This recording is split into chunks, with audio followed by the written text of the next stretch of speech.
Dengarkan kisah-kisah kami. Cerita. Assalamualaikum warahmatullahi wabarakatuh. Selamat datang di Cerita dari Selatan. Apa kabar? Semoga kalian semua selalu dalam keadaan sehat dan bahagia. Sebelum lanjut, jangan lupa dukung kami dengan klik tombol subscribe dan komen hadir untuk absennya. Selamat menonton.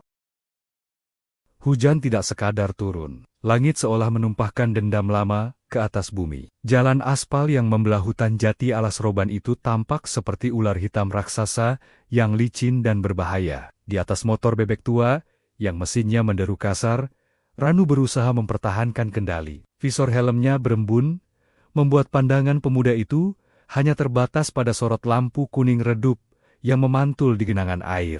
Jam di pergelangan tangan Ranu sudah menunjukkan pukul 11 malam. Seharusnya, lelaki muda ini sudah bergelung di balik selimut hangat, namun lembur di pabrik pengolahan kayu memaksanya menantang malam jahanam ini. Ranu bukan penakut. Sebagai anak laki-laki yang tumbuh besar di desa, cerita tentang penunggu hutan atau arwah penasaran hanyalah dongeng pengantar tidur. Namun, malam ini terasa berbeda. Ada dingin yang tidak wajar menyusup melalui celah jaket kulit sintetisnya, menusuk hingga ke sumsum tulang belakang. Serak, srek, suara gesekan karet ban dengan aspal terdengar janggal. Stang motor mendadak terasa berat, menarik paksa ke arah kiri. Ranu mengumpat pelan. Firasat buruknya terbukti. Ban belakang motornya kehilangan tekanan angin. Sial, kenapa harus di sini? Gumam Ranu. Suaranya tenggelam oleh deru hujan. Pemuda itu menepikan kendaraan di bahu jalan yang becek. Kaki Ranu terbenam dalam lumpur setinggi mata kaki saat turun dari motor. Hutan jati di Kenen Kerenia berdiri tegak, seperti barisan prajurit raksasa yang membisu, menyembunyikan ribuan mata yang mungkin sedang mengawasi dari kegelapan. Tidak ada lampu jalan. Satu-satunya penerangan hanyalah kilatan petir yang sesekali menyambar, memperlihatkan siluet ranting-ranting pohon yang meranggas menyerupai yari-yari kurus yang hendak mencengkeram. Mendorong motor dalam kondisi hujan deras bukanlah pilihan bijak, tetapi Ranu tidak punya opsi lain. Bengkel terdekat berjarak 5 kilometer. Dengan napas tersengal, tubuh lelah itu mulai mendorong motor menyusuri tanjakan landai. Napasnya memburu, bercampur uap putih yang keluar dari mulut. Sekitar 200 meter berjalan, sepasang mata lelah Ranu menangkap secercah cahaya kekuningan di kejauhan. Sebuah titik terang di tengah pekatnya hitam. Semakin dekat, wujud cahaya itu semakin jelas. Sebuah warung bambu sederhana berdiri menyendiri di pinggir hutan, sedikit menjorok ke dalam. Di bawah naungan pohon beringin tua yang akarnya menjuntai hingga ke tanah. Warung itu tampak tua. Dinding anyaman bambunya sudah banyak yang bolong, dan atap sengnya berkarat. Namun, bagi Ranu saat ini, tempat itu terlihat seperti istana penyelamat. Ada harapan untuk berteduh. Atau setidaknya, meminjam pompa angin jika pemilik warung berbaik hati. Ranu memarkirkan motornya di halaman tanah yang sedikit terlindung oleh kanopi pohon beringin. Suasana di sekitar warung itu sunyi senyap. Tidak ada suara musik radio dangdut yang biasanya diputar karas-karas oleh pemilik warung pinggir jalan. Tidak ada suara obrolan, bahkan suara jangkrik pun seolah enggan bersuara di radius ini. Hanya bunyi tetes air hujan menghantam atap seng yang terdengar ritmis, seperti ketukan metronom kematian. Tuk, tuk. Pemuda berjaket basah itu melangkah masuk. Aroma aneh langsung menyergap indera penciumannya begitu melewati ambang pintu. Bukan aroma kopi atau gorengan hangat yang dominan, melainkan bau tanah basah yang sangat kuat, bercampur dengan aroma samar bunga kantil yang entah berasal dari mana. Ranu mengibaskan air dari jaketnya, mencoba mengabaikan nuansa ganjil yang membuat bulu kuduknya meremang tanpa alasan. Di dalam, penerangan hanya bersumber dari sebuah lampu bohlam 5 watt yang tergantung lemah di tengah ruangan. Berayun pelan tertiup angin yang masuk dari celah dinding. Bayangan benda-benda di dalam warung bergerak liar di lantai tanah yang dipadatkan. "Permisi, Pak." "Bu." Ranu menyapa. Suaranya terdengar parau. Seorang pria tua muncul dari balik meja peracik kopi. Wajahnya keriput, matanya cekung, dan ekspresinya datar tanpa senyum. Orang tua itu tidak menjawab, hanya mengangguk pelan sebagai tanda mempersilakan duduk. Tidak ada keramahan khas pedagang, hanya tatapan kosong yang membuat Ranu merasa seolah kehadirannya tidak diharapkan. Atau mungkin tidak terlihat sepenuhnya. Ranu memilih duduk di bangku panjang kayu jati yang terasa dingin. Tubuhnya menggigil. Ia butuh sesuatu yang hangat untuk mengembalikan kesadarannya yang mulai tumpul karena lelah.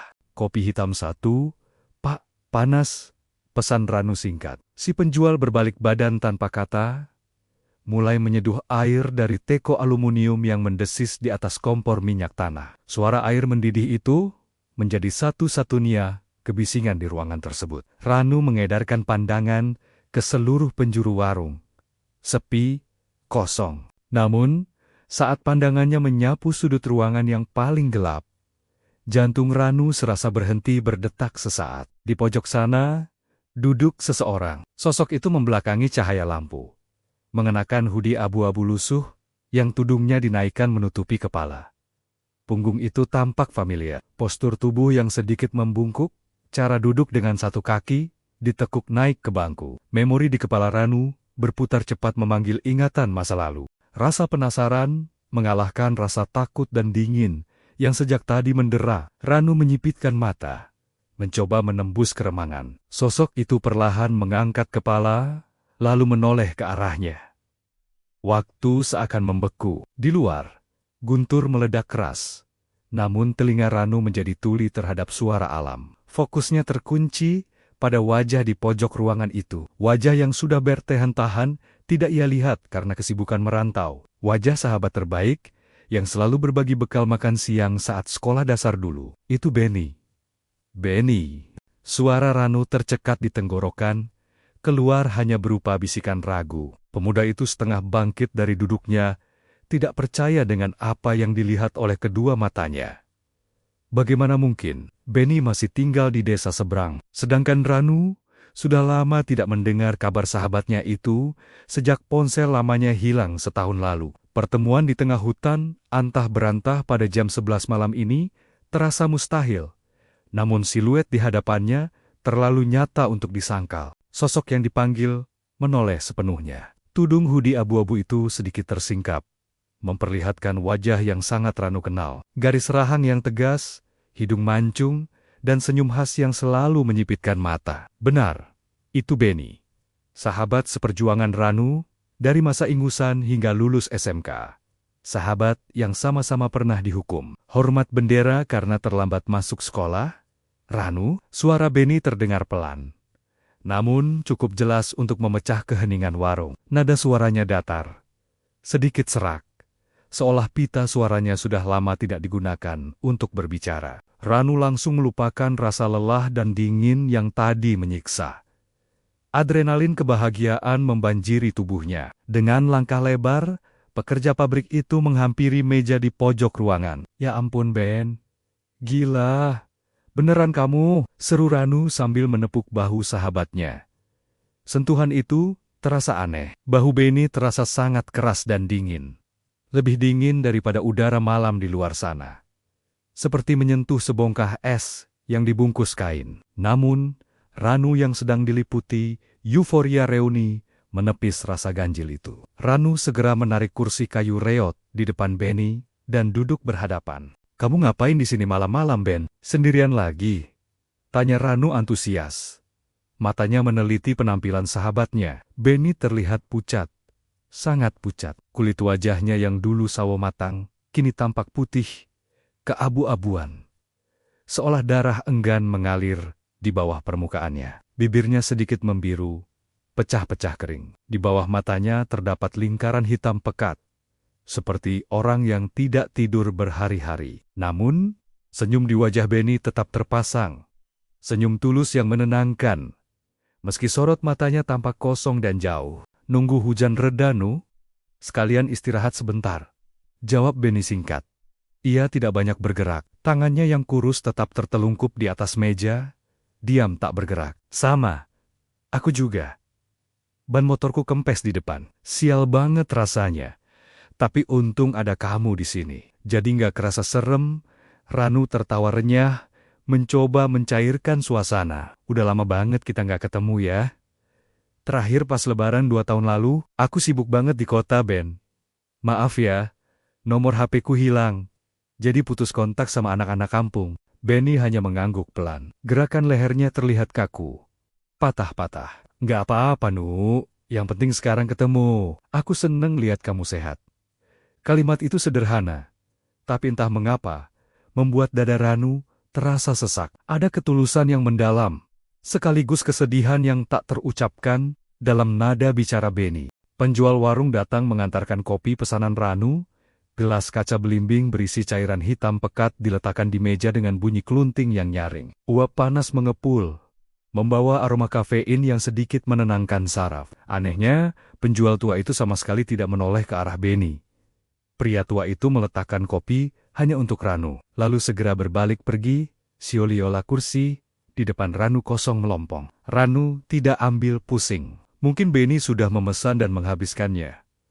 Atau mungkin Benny memang tidak memesan apa-apa. Minum, Ben, tawar Ranu, menyodorkan gelas kopinya sedikit ke tengah.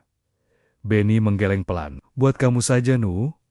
Badanku lagi nggak enak nerima kopi. Sakit. Ranu menatap cemas. Wajah pucat itu memang menyiratkan kondisi fisik yang buruk. Kamu pucat banget loh. Serius, kayak mayat hidup aja. Candaan itu meluncur begitu saja dari mulut Ranu. Sebuah gurauan akrab antar sahabat laki-laki. Namun, Benny tidak tertawa. Sahabatnya itu hanya menatap Ranu likat-leket. Tatapan yang membuat Ranu merasa transparan, seolah Benny bisa melihat menembus jiwanya. Memang lagi sakit, No. Jawab Benny lirih. Sakit yang sudah nggak kerasa sakit lagi. Ranu mengerutkan kening. Bingung dengan jawaban filosofis itu. Ia menyesap kopinya, membiarkan cairan pahit dan panas itu menghangatkan kerongkongan. Kamu ini dari dulu suka ngomong aneh-aneh. Makanya, nikah biar ada yang ngurusin. Bokna apa kabar? Sehat? Mendengar nama ibunya disebut, ekspresi Benny berubah. Ada kilatan emosi yang retak di wajah datarnya. Matanya yang sayu, kini berkoke-koka, namun anehnya, tidak ada air mata yang jatuh. Emak, suara Benny bergetar. Emak sakit, Nyu? Sakit jantungnya kumat terus, obatnya mahal, aku kerja keras buat kumpulin uang, tapi kalimatnya menggantung di udara. Ranu meletakkan gelas kopinya. Jiwa sosialnya terpanggil. Ia tahu betul bagaimana perjuangan Benny sebagai tulang punggung keluarga sejak ayahnya meninggal. Benny adalah pemuda paling baik hati di desa, yang rela tidak jajan demi membelikan adiknya buku tulis. Tenang, Ben, aku ada rezeki sedikit. Nanti aku bantu. Kita ini saudara, ingat? Susah senang bareng, tegas Ranu sambil menepuk punggung tangan Benny yang ada di meja. Sekali lagi, sensasi dingin yang menyengat itu menjalar ke telapak tangan Ranu. Kulit Benny terasa licin dan lembab, seperti menyentuh tanah liat basah. Ranu refleks menarik tangannya sedikit karena terkejut, namun ia segera menutupinya dengan senyum canggung, agar Benny tidak tersinggung. Dingin banget tanganmu, Ben. Kamu masuk angin parah ini, komentar Ranu. Mencoba berpikir logis. Benny tidak merespons komentar tentang suhu tubuhnya. Pemuda berjaket hoodie itu justru merogoh saku jaketnya dengan gerakan lambat. Ia mengeluarkan sebuah bungkusan kain kecil berwarna hitam yang terlihat lusuh dan diikat karet gelang. Nu, panggil Benny, menatap Ranu lurus-lurus. Tatapan itu begitu intens, seolah ini adalah kesempatan terakhirnya untuk berbicara di dunia. Aku boleh minta tolong? Suara guntur kembali menggelegar di luar. Kali ini lebih dekat, menggetarkan dinding bambu warung. Lampu bohlam di atas mereka berkedip-kedip sejenak, membuat wajah Benny timbul tenggelam dalam bayangan. Di momen kegelapan sesaat itu, Ranu bersumpah, ia melihat wajah Benny berubah menjadi lebih tirus, dengan luka gores memanjang di pelipis yang sebelumnya tidak ada. Namun ketika lampu kembali menyala stabil, wajah itu kembali utuh seperti semula. Hanya pucat pasi yang tersisa. Ranu mengedipkan mata, menganggap itu hanya halusinasi akibat kelelahan dan efek cahaya. Tolong apa, Ben? Ngomong aja. Jawab Ranu mantap. Waktuku nggak banyak, Nu. bisik Beni, menyodorkan bungkusan kain itu ke hadapan Ranu. Bau bunga kantil dan tanah basah tiba-tiba menguat tajam, memenuhi rongga hidung Ranu, mengalahkan aroma kopi yang ada di meja. Ranu menatap bungkusan itu, lalu menatap wajah sahabatnya. Ada misteri besar yang tersembunyi di balik mata sayu Beni. Sebuah rahasia yang belum siap didengar oleh Ranu. Namun malam ini memaksanya untuk menjadi saksi. Bungkusan kain hitam itu tergeletak di tengah meja kayu yang permukaannya penuh goresan, menjadi pembatas bisu antara dua sahabat. Aroma tanah basah dan bunga kantil yang tadi menyeruak tajam, kini berbaur dengan uap kopi Ranu yang mulai menipis, menciptakan sensasi penciuman yang membingungkan. "Ini apa, Ben?" tanya Ranu. Matanya tak lepas dari benda kecil itu. "Titipan," jawab Beni singkat. Suaranya terdengar jauh, seolah tidak berasal dari kerongkongan, melainkan terbawa angin malam yang menyusup lewat celah dinding bambu. "Tabungan, nggak banyak, tapi cukup buat beli obat mak bulan ini. Mungkin juga bulan depan." Ranu menatap sahabatnya lekat-lekat. Ada kepedihan yang asing di wajah Beni.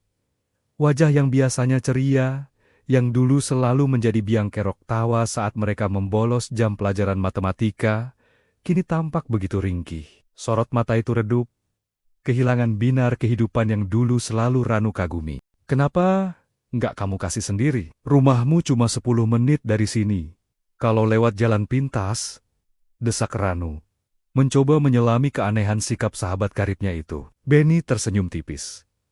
Senyum yang tidak mencapai mata. "Kakiku berat, Nu.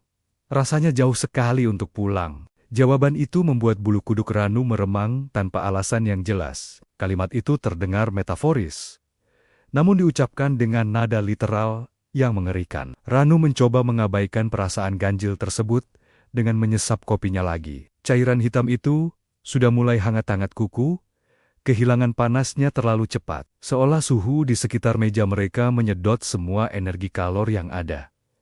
"Kamu sakit apa sih, Ben?" Ranu meletakkan gelasnya, mencondongkan tubuh ke depan. "Jangan bikin aku takut, kamu pucatnya nggak wajar." Lawan bicaranya tidak langsung menjawab. Beni menunduk, memandang gelas kopi di hadapan Ranu yang isinya tinggal setengah, sementara gelas imajiner di hadapannya jika ia memesan pasti masih utuh. Jemari pucat Beni menggatuk getek meja pelan. Tuk tuk tuk tuk.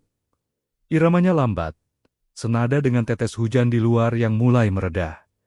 "Cuma capek, Nu. Capek banget," gumam Beni.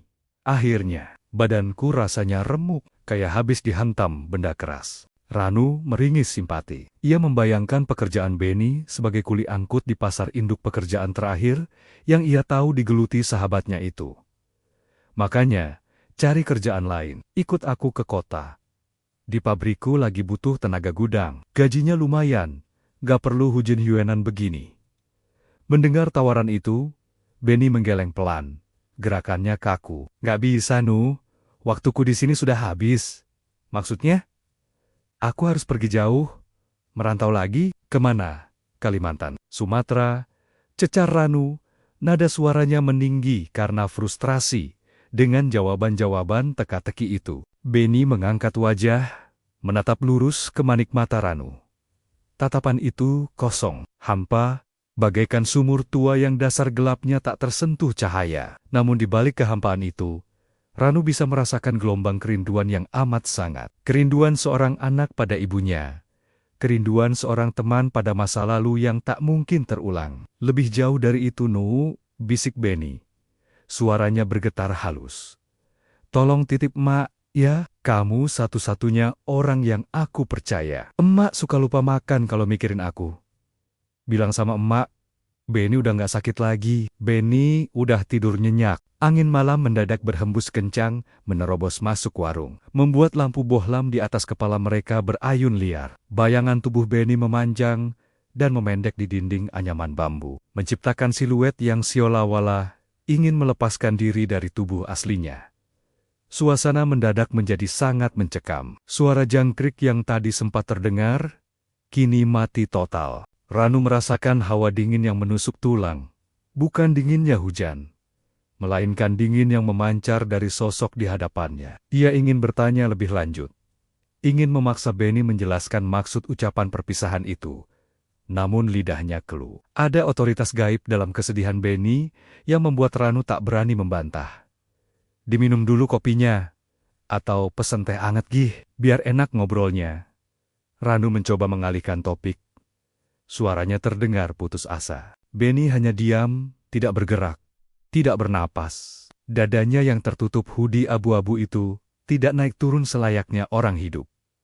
Ranu tertegun melihat itu. Logikanya berusaha mencari pembenaran, mungkin jaketnya terlalu tebal, mungkin napasnya terlalu halus. "Enu," panggil Benny lagi, memecah lamunan Ranu. "Ya, terima kasih.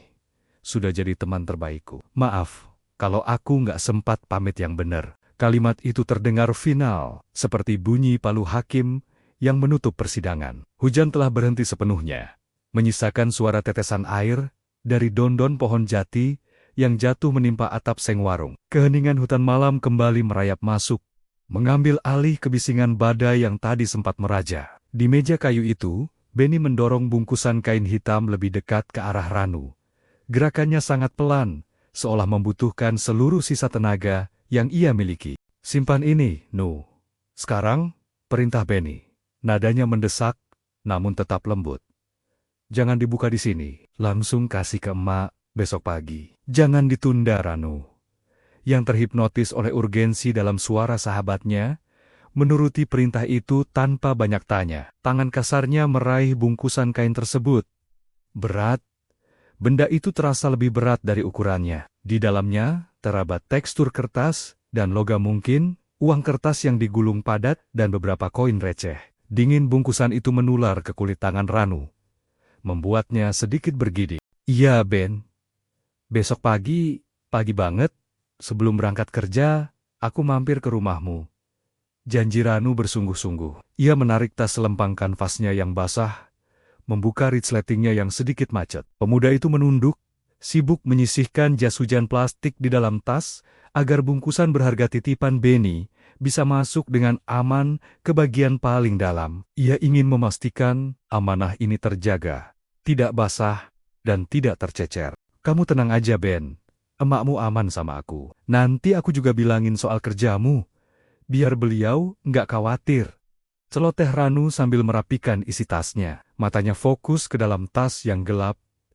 Hening, tidak ada sahutan. "Ben," panggil Ranu, masih sambil menunduk, mengira sahabatnya sedang mendengarkan. "Oh iya, kamu pulang naik apa? Kalau motormu mogok juga, bareng aku aja. Tapi nunggu ban motorku dipompa dulu ya." Masih hening, perasaan tidak enak seketika menyergap ulu hati Ranu.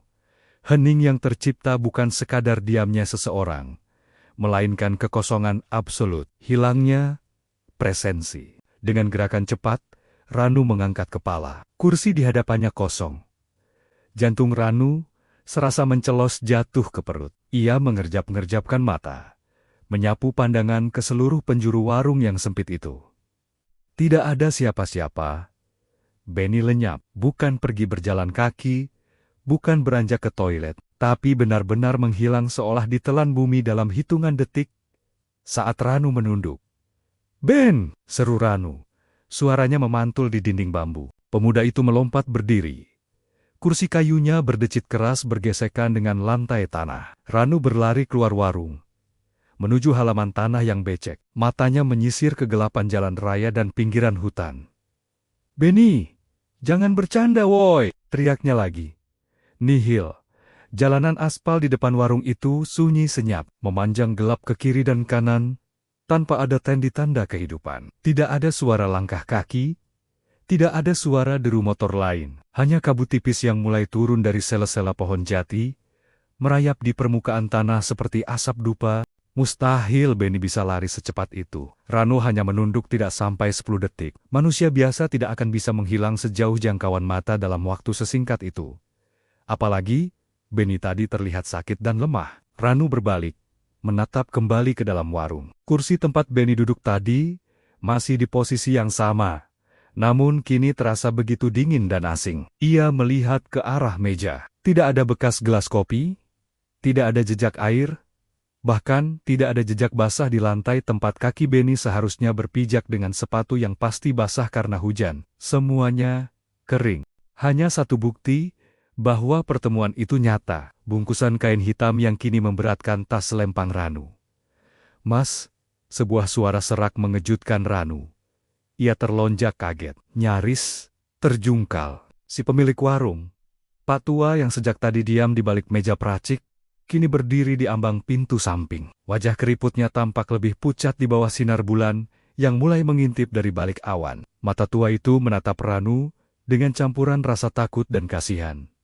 "Teman Mas, sudah pulang," ucap Pak Tua itu lirih, jarinya menunjuk ke arah kegelapan hutan yang pekat, bukan ke arah jalan raya. Ranu menelan ludah, tenggorokannya terasa kering kerontang. "Pulang? Ke arah hutan? Rumahnya bukan di sana, Pak." Dan secepat itu, Pak Tua itu tidak menjawab pertanyaan Ranu. Ia hanya menggeleng pelan, lalu berbalik masuk, mematikan kompor minyak tanahnya. "Sebaiknya Mas juga segera pulang. Angin di sini tidak bagus buat orang hidup. Ban motor Mas sudah saya pompa sedikit. Tadi pas Mas lagi bicara sendiri."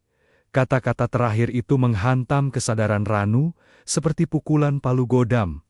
Bicara sendiri? Ranu ingin membantah, ingin berteriak, bahwa ia tadi bicara dengan Benny, sahabatnya yang nyata. Tapi rasa dingin yang kini merayapi punggungnya, memaksanya untuk bungkam. Insting purbanya berteriak menyuruhnya pergi. Tanpa pikir panjang lagi, Ranu menyambar helmnya, menyalakan motor yang untungnya langsung hidup dalam sekali sela, dan tancap gas, meninggalkan warung itu. Ia memacu motornya menembus malam, meninggalkan hutan jati yang berdiri angkuh di belakangnya. Di dalam tasnya, bungkusan kain itu terasa berdenyut, seolah membawa detak jantung pemiliknya yang telah berhenti. Ranu belum tahu, malam ini hanyalah permulaan dari duka panjang yang akan menguak sebuah kebenaran menyakitkan.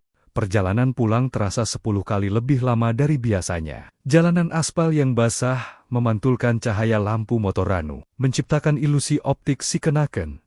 Ada bayangan yang berlari mengiringi laju kendaraannya. Tangan pemuda itu mencengkeram stang motor begitu erat, hingga buku-buku jarinya memutih. Angin malam yang menerpa wajah bukan lagi membawa kesegaran, melainkan bisikan-bisikan halus yang membuat tengkuknya meremang. Setiap kali Ranu melirik kaca spion, jantungnya berdegup kencang. Takut jika bayangan hoodie abu-abu itu tiba-tiba muncul di jok belakang. Namun, yang ada hanyalah kegelapan yang membentang, jalanan sepi tanpa ujung, dan hutan jati yang perlahan menghilang di kejauhan. Ranu memacu motor bebek tuanya hingga batas maksimal, mengabaikan lubang-lubang kecil di aspal yang membuat tubuhnya terguncang. Logika di kepalanya bertarung hebat dengan insting. Bagian rasional otaknya berteriak bahwa semua itu hanya kebetulan Pak Tua. Warung itu mungkin rabun atau pikun, dan Benny mungkin lari lewat jalan tikus yang tidak Ranu ketahui. Tapi bagian lain dari dirinya, insting purba yang peka terhadap hal gaib, menolak penjelasan itu. Dinginnya tangan Benny, wajah pucat pasi, dan cara sahabatnya menghilang dalam sekejap mata bukanlah hal yang lumrah. Pukul 12 malam, lewat sedikit, ketika Ranu akhirnya membelokkan motor ke halaman rumah kontrakannya yang sederhana. Suara pagar besi yang berdecit saat dibuka terdengar memekakkan telinga di tengah keheningan kompleks perumahan. Lelaki itu buru-buru masuk, mengunci pintu ganda, seolah setan hutan itu bisa saja mengejarnya sampai ke ruang tamu. Di dalam kamar yang sempit, Ranu melempar tas selempangnya ke atas kasur. Benda itu mendarat dengan bunyi buk yang berat. Ranu terdiam sejenak, menatap tas kanvas yang basah itu dengan tatapan waspada. Ada dorongan kuat untuk membuka bungkusan kain hitam titipan Benny, sekarang juga untuk memastikan isinya banner-banner uang, dan bukan daun kering yang berubah wujud seperti dalam cerita-cerita mistis. Namun, pesan Benny terngiang jelas di telinganya. "Jangan dibuka di sini. Langsung kasih ke emak besok pagi." Ranu menghela napas panjang, memutuskan untuk menghormati permintaan itu. Ia melepaskan jaketnya yang lembab. Saat kain sintetis itu terlepas dari tubuh, aroma itu kembali menyengat. Bau tanah basah bercampur wangi bunga, kantil yang manis, namun menusuk. Ranu mengendus lengan jaketnya. Aromanya begitu kuat, menempel seolah sorot-sorot kain itu telah direndam dalam air kuburan. Gila! Desisnya sambil melempar jaket itu ke tumpukan cucian kotor di sudut kamar. Menjauhkannya sejauh mungkin dari tempat tidur, mencoba mengalihkan pikiran, pemuda itu meraih ponsel pintar dari saku celana. Layarnya menyala terang, menyilaukan mata yang lelah, jemarinya dengan cepat mencari nama Benny di daftar kontak. Ada satu nomor lama yang tersimpan.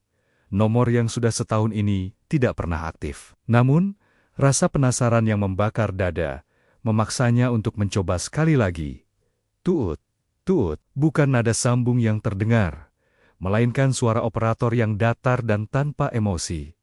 Nomor yang Anda tuju sedang tidak aktif atau berada di luar jangkauan. Ranu beralih ke aplikasi pesan instan. Ia mengetikkan nama Benny di kolom pencarian. Profil sahabatnya itu masih ada. Namun foto profilnya kosong, hanya siluet abu-abu generik. Status terakhirnya tertulis ada. Namun, last seen atau terakhir dilihatnya sudah setahun yang lalu. Jari Ranu melayang di atas kipat layar sentuh. Ragu-ragu. Akhirnya, ia mengetik pesan singkat. Ben, aku udah sampai rumah. Besok pagi aku ke rumahmu antar titipan. Kamu sebenarnya kenapa tadi? Kok ngilang gitu aja? Tombol kirim ditekan. Tanda centang 1 muncul. Abu-abu.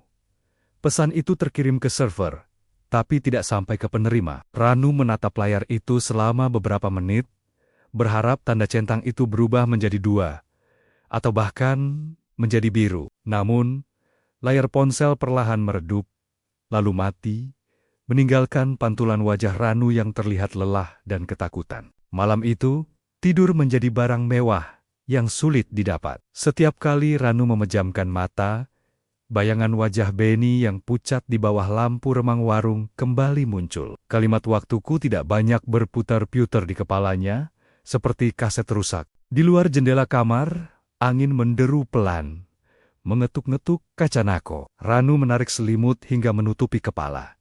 Mencoba bersembunyi dari kenyataan yang belum ia pahami sepenuhnya. Rasa kantuk akhirnya datang karena kelelahan fisik yang luar biasa. Menyeretnya ke dalam mimpi yang gelisah, mimpi tentang berjalan di lorong panjang yang gelap, mengejar punggung seseorang yang tak pernah bisa ia raih. Sinar matahari pagi yang menerobos celah gorden tidak serta-merta mengusir mendung di hati Ranu.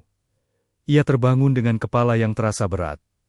Sisa-sisa kegelisahan semalam masih menggantung di pelupuk mata. Jam dinding menunjukkan pukul 6 pagi. Masih cukup waktu sebelum masuk kerja shift siang nanti. Ranu membasuh muka.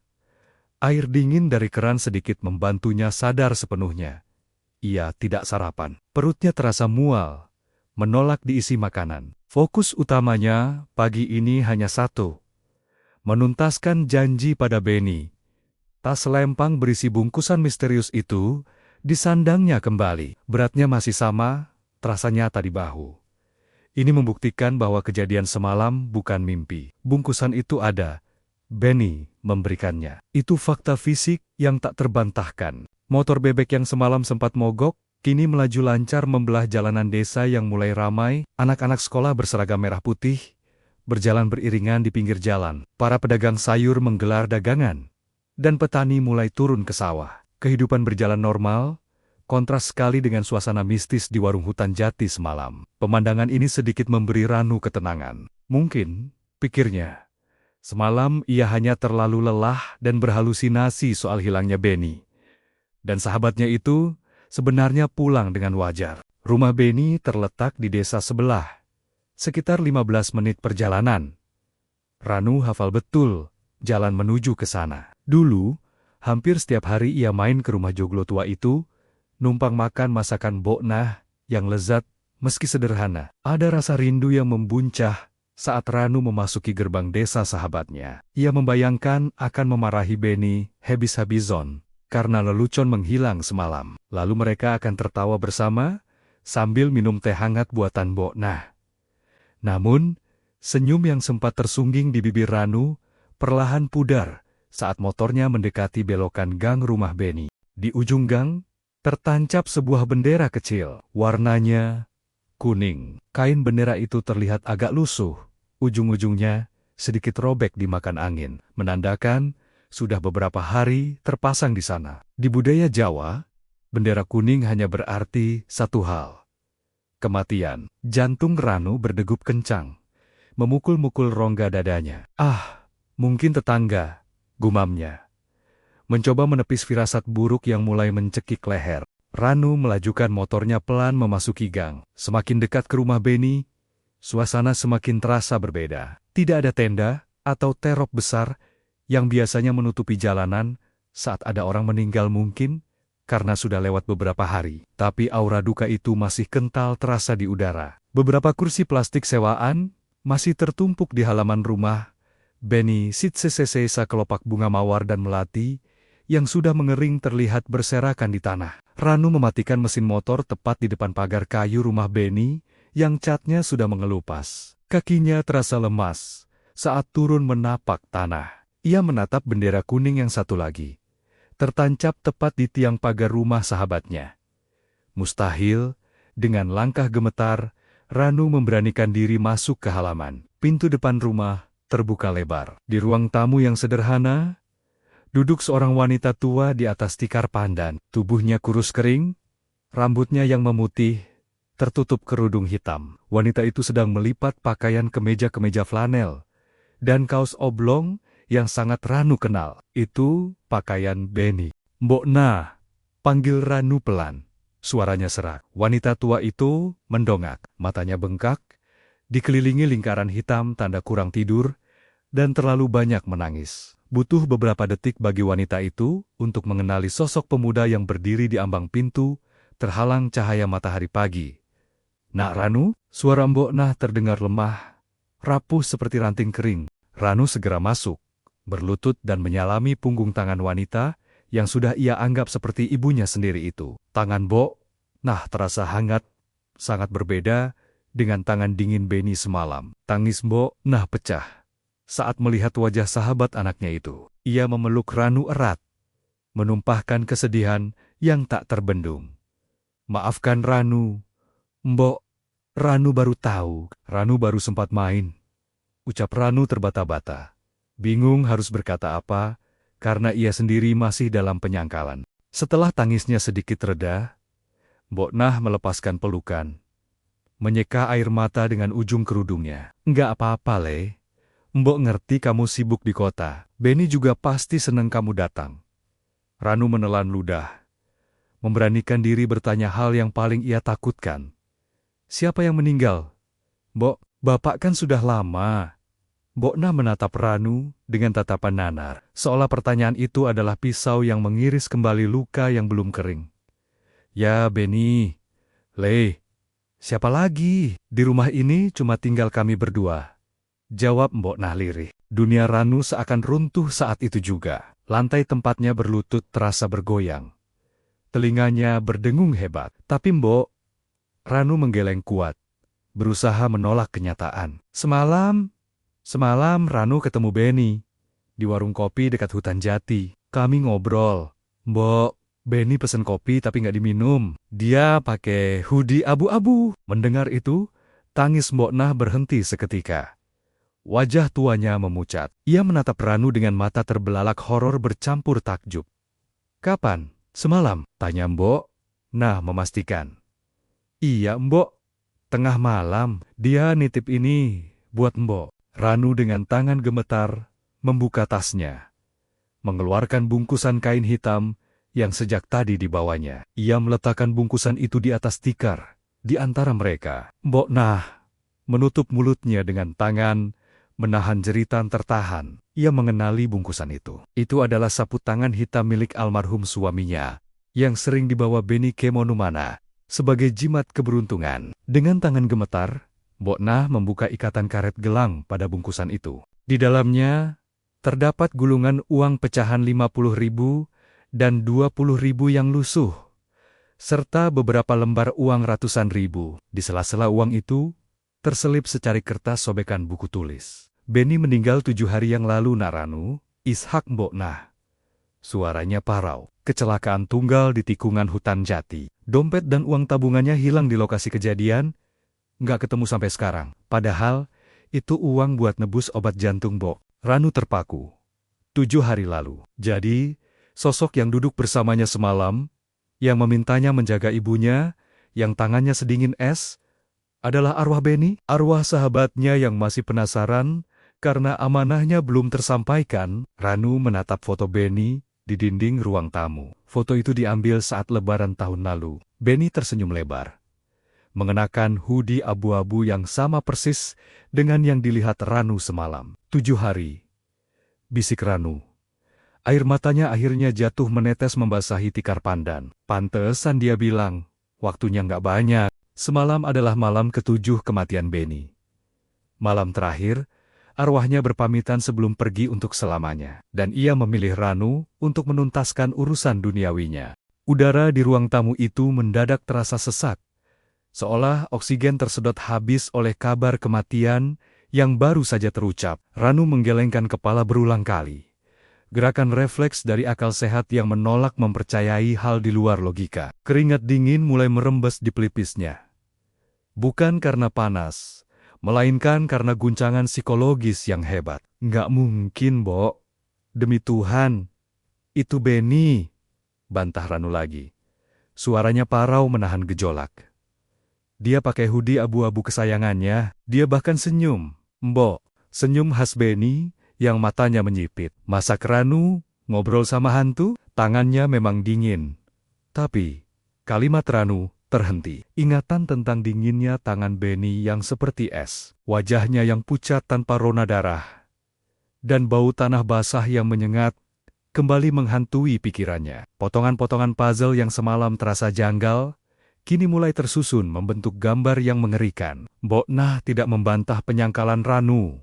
Wanita tua itu perlahan bangkit, menyeka sisa air mata dengan ujung lengan kebaya lusuhnya. Dengan langkah tertatih, ia memberi isyarat agar Ranu mengikutinya. Ayo, lihat kamarnya, ajak Mbok Nah lirih. Mereka melangkah menuju kamar depan, kamar yang selama ini menjadi tempat peraduan Beni.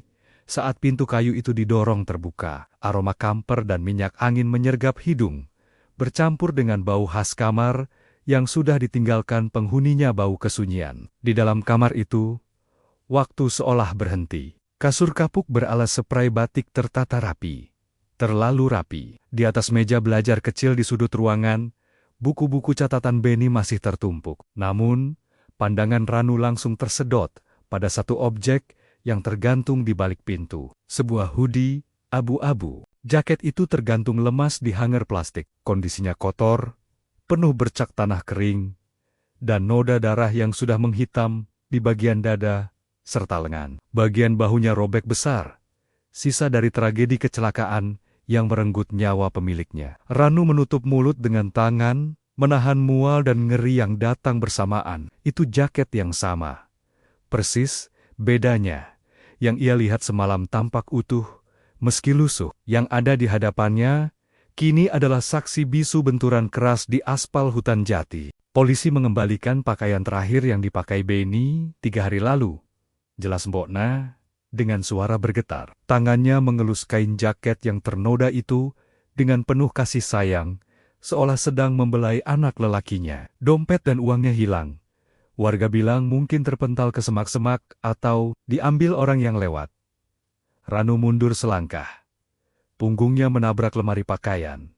Kakinya lemas bukan main. Jadi, sosok yang ditemuinya semalam bukan sekadar halusinasi, melainkan residu energi dari sahabatnya yang masih terikat urusan duniawi. Teringat sesuatu, Ranu merogoh kembali bungkusan kain hitam yang tadi ia letakkan di tikar ruang tamu. Ia mengambil secari kertas lecek yang terselip di antara gulungan uang. Kertas itu disobek dari buku tulis sekolah, tulisannya cakar ayam khas Beni. Ranu membacanya dalam hati. Mak, ini tabungan Beni buat beli obat jantung Mak. Maaf Beni, pulangnya telat. Hujan deras di jalan. Mak, jangan lupa makan ya. Beni sayang emak.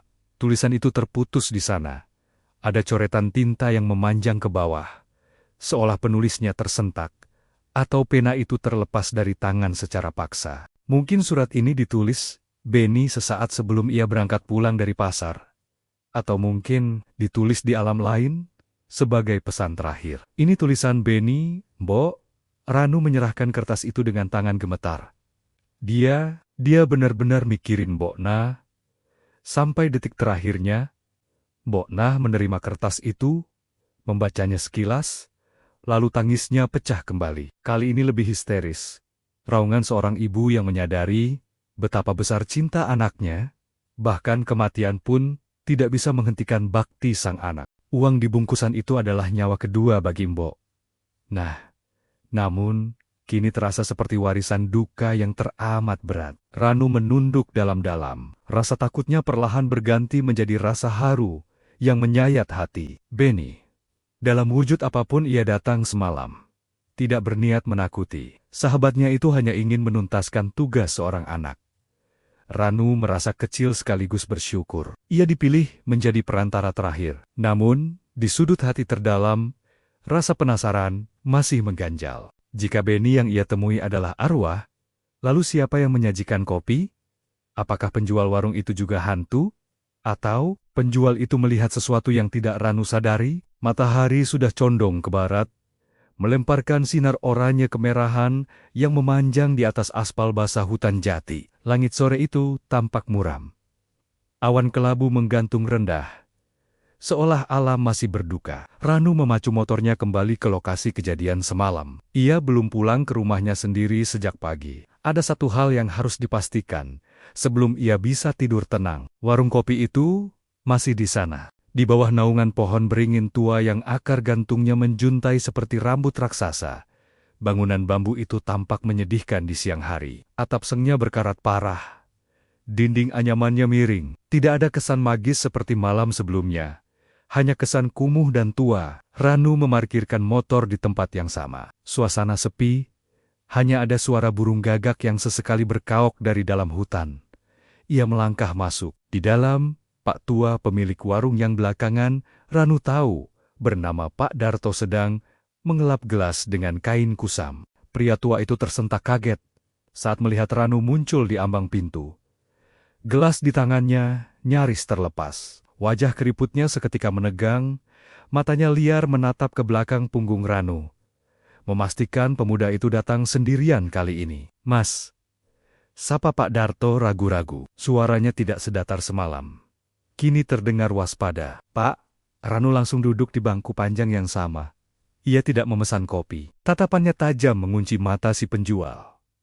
"Saya mau tanya soal semalam. Bapak ingat saya kan?" Pak Darto mengangguk cepat. Tangannya gemetar meletakkan gelas kerak. "Ingat, Mas yang motornya bocor. Bapak lihat teman saya semalam? Yang duduk di kursi ini?" Ranu menepuk sandaran kursi kayu di depannya, yang pakai hoodie abu-abu. Namanya Benny. Keheningan menyelimuti warung itu selama beberapa detik. Pak Darto menelan ludah susah payah. Ia melirik ke pojok ruangan tempat Benny duduk semalam lalu bergidik ngeri, seolah melihat sesuatu yang tak kasat mata di sana. "Mas." Pak Darto mendekat, merendahkan suaranya hingga nyaris berbisik. Takut didengar oleh penghuni hutan. "Sebenarnya saya nggak berani ngomong semalam. Saya takut." "Takut apa?" "Teman saya itu manusia, Pak. Kami ngobrol lama," desak Ranu, meski hatinya sendiri mulai ragu. "Bukan, Mas," potong Pak Darto tegas. Wajahnya pucat pasi. "Semalam itu Mas Ranu datang sendirian. Mas, pesan kopi 1. Terus Mas duduk di situ, ngomong sendiri." Jantung Ranu serasa berhenti berdetak. Darahnya berdesir hebat. "Ngomong sendiri, Bapak jangan ngaco. Saya jelas-jelas lihat dia. Saya pegang tangannya." Pak Darto menggeleng kuat. "Sumpah demi Allah. Mas, saya lihat Mas inggonggonggo, ketawa, terus nangis. Padahal kursi di depan Mas itu kosong. Kosong, melompong." Ranu terdiam. Lidahnya keluh. Fakta ini menghantamnya lebih keras daripada saat melihat jaket berdarah Benny. Jadi, selama 1 jam lebih ia berinteraksi dengan kekosongan, tapi... Lanjut Pak Darto. Matanya membesar, karena ketakutan yang ia pendam sejak semalam. "Walaupun kursinya kosong, saya lihat bayangannya." "Mas? Bayangan?" "Iya, di dinding bambu belakang Mas Ranu. Lampu bohlam kan, goyang-goyang kena angin. Bayangan Mas ada di dinding, tapi di sebelahnya Ada bayangan hitam besar. Bentuknya kayak orang duduk membungkuk, tapi nggak ada orangnya. Bulu kuduk di sekujur tubuh Ranu berdiri serentak. Ia meraba tengkuknya yang mendadak terasa dingin. Bayangan tanpa pemilik tubuh, saya mau neger Mas. Mau nyuruh Mas pergi, tapi lidah saya kaku. Hawanya, Masya Allah, hawanya berat banget Mas. Bau bunga kantil itu, baunya menyengat sampai saya mau muntah. Pak Darto melanjutkan kesaksiannya dengan napas memburu. Itu bukan orang Mas. Itu korin atau arwah yang belum tenang. Wilayah hutan jati sini memang wingit. Apalagi semalam, pas malam ketujuh kecelakaan anak muda di tikungan sana. Ranu memejamkan mata. Konfirmasi itu sudah cukup. Pak Darto tidak berbohong. Ketakutan di mata pria tua itu terlalu asli untuk dibuat-buat. Terus, bungkusan itu? Pak, Bapak lihat, saya masukkan bungkusan ke tas, tanya Ranu. Mencari satu-satunya bukti fisik yang tersisa. Nah, itu yang aneh. Pak Darto mengerutkan kening. Saya lihat, tangan Mas kayak nerima sesuatu dari udara kosong. Mas genggam erat-erat, terus dimasukkan ke tas. Saya kira Mas lagi belajar ilmu, atau gimana? Makanya saya diam saja. Ranu menghela napas panjang. Kepalanya terasa pening. Perspektif manusia hidup dan perspektif dimensi lain ternyata bisa tumpang tindih dengan cara yang membingungkan. Bagi Ranu, Beni ada di sana, nyata, padat dan berbicara. Bagi Pak Darto, Ranu sedang berdialog dengan kehampaan yang memiliki bayangan. Terima kasih Pak, ucap Ranu pelan. Ia bangkit berdiri, kakinya terasa berat, seolah ada beban tak kasat mata yang menggelayut. Mas, panggil Pak Darto saat Ranu hendak melangkah keluar. Kalau itu teman Mas, doakan saja. Dia kelihatannya sayang banget sama Mas. Bayangan hitam itu sempat ngelus kepala Mas sebelum Mas lari keluar. Ranu terpaku di ambang pintu, matanya memanas. Usapan angin hangat di tengkuknya. Saat perjalanan pulang semalam ternyata, itu bukan angin. Itu adalah pamitan terakhir Beni. Tanpa menoleh lagi, Ranu berjalan menuju motornya. Matahari mulai terbenam sepenuhnya, meninggalkan semburat ungu gelap di langit. Hutan jati di depannya kini tampak seperti gerbang menuju dunia lain, dunia tempat sahabatnya kini berada. Namun anehnya, rasa takut Ranu mulai pudar, tergantikan oleh rasa ikhlas yang perlahan tumbuh.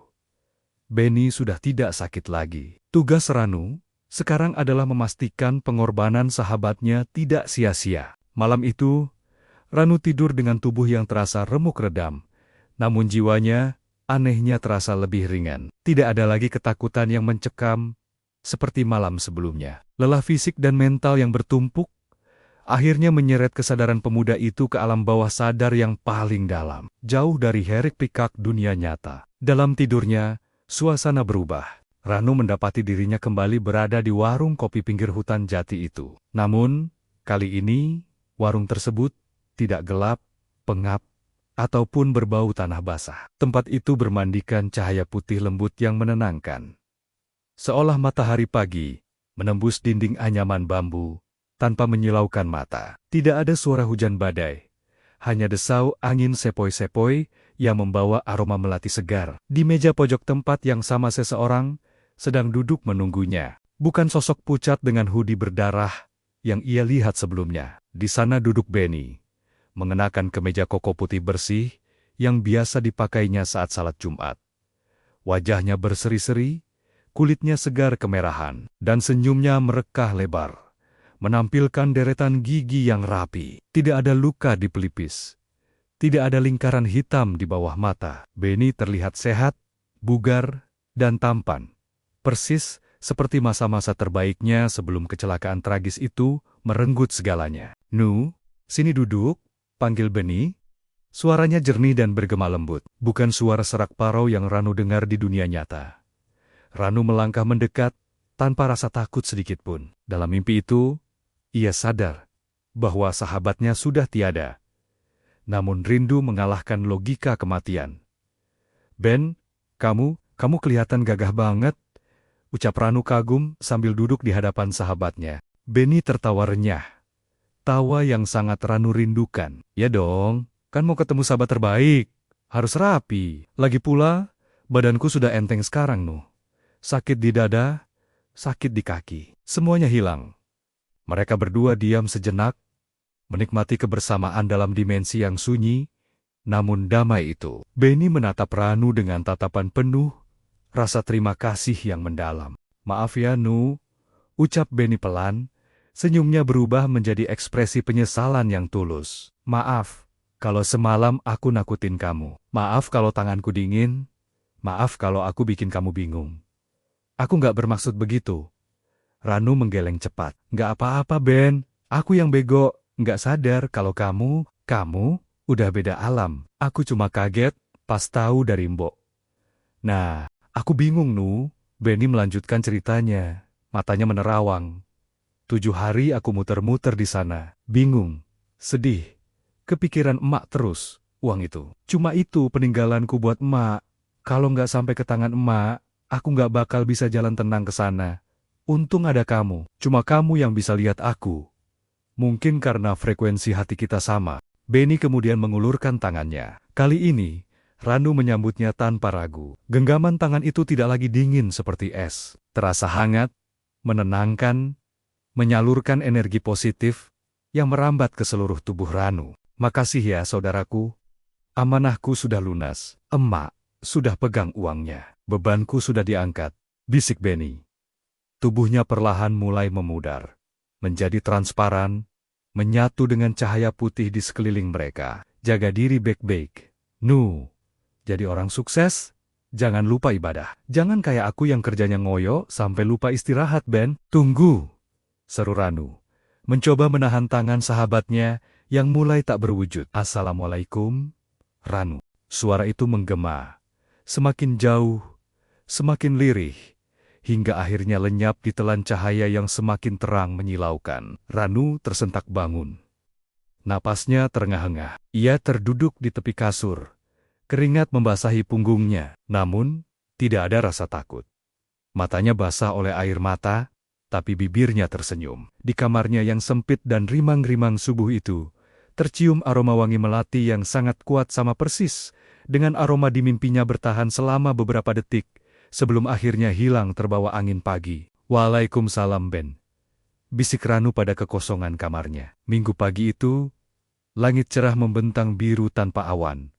Kontras dengan suasana hati Ranu yang syahdu. Kompleks pemakaman umum desa terletak di lereng bukit kecil. Dinaungi pohon-pohon Kamboja tua yang bunganya berguguran menutupi tanah merah. Ranu berjalan menyusuri jalan setapak di antara nisan-nisan batu. Di tangannya, sekeranjang kelopak bunga mawar dan sebotol air mawar, ia genggam erat. Langkahnya terhenti di sebuah gundukan tanah yang masih merah dan basah.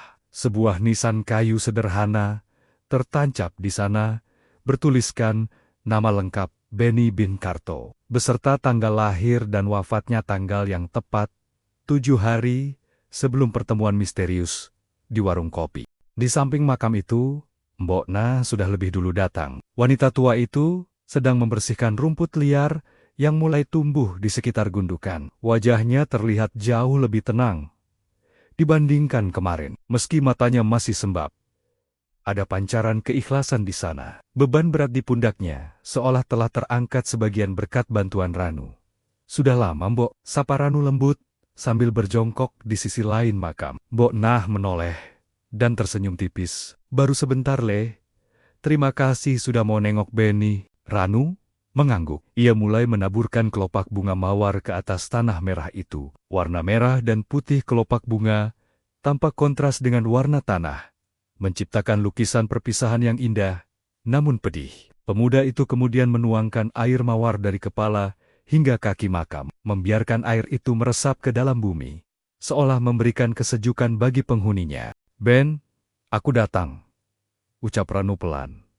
Berbicara pada nisan kayu itu, seolah Benny sedang duduk mendengarkan di sana. Emakmu aman.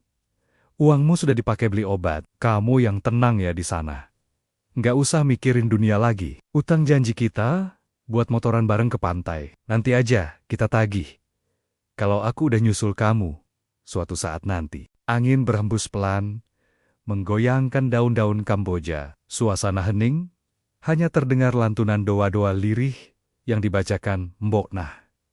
Ranu menundukkan kepala, mengangkat kedua tangannya, mengirimkan doa terbaik untuk sahabat masa kecilnya. Ia memohon ampunan, memohon tempat terbaik di sisinya, dan memohon agar Beni tidak lagi tersesat di antara dua dunia. Selesai berdoa, Ranu mengusap nisan kayu itu. Tekstur kayunya kasar, tapi terasa nyata. Ini adalah akhir dari perjalanan fisik Beni, namun awal dari kenangan abadi di hati Ranu. Saat Ranu hendak bangkit berdiri untuk pamit, tiba-tiba angin yang tadinya berhembus pelan berubah arah. Sebuah hembusan angin yang aneh, hangat dan lembut menerpa tengkuk Ranu. Rasanya bukan seperti angin biasa, rasanya seperti sebuah rangkulan hangat lengan, seseorang yang melingkar di bahunya sesaat, lalu menepuk-nepuk punggungnya pelan. Persis seperti kebiasaan Beni, setiap kali mereka hendak berpisah pulang ke rumah masing-masing. Setelah main, Ranu terdiam, mematung sejenak. Ia teringat ucapan Pak Darto, penjaga warung itu. Bayangan hitam itu sempat ngelus kepala Mas. Kali ini, Ranu tidak takut. Ia tidak menoleh mencari sosok itu. Ia hanya memejamkan mata, membiarkan sensasi rangkulan gaib itu meresap ke dalam jiwanya. Menerima salam perpisahan terakhir yang penuh kasih sayang. "Dah Ben," bisik Ranu, tersenyum lebar ke arah nisan. Ranu kemudian menggandeng lengan Mbok Nah, menuntun wanita tua itu berjalan keluar dari area pemakaman. Sinar matahari pagi menyinari punggung mereka, menciptakan bayangan panjang di tanah. Ranu sadar, kematian memang memisahkan raga, tapi ikatan persahabatan yang tulus mampu menembus batas dimensi, melampaui logika, dan bertahan selamanya dalam memori. Di belakang mereka, di atas nisan kayu Beni, seekor kupu-kupu kuning hinggap dengan tenang, mengepakkan sayapnya perlahan, seolah sedang melambaikan tangan selamat tinggal.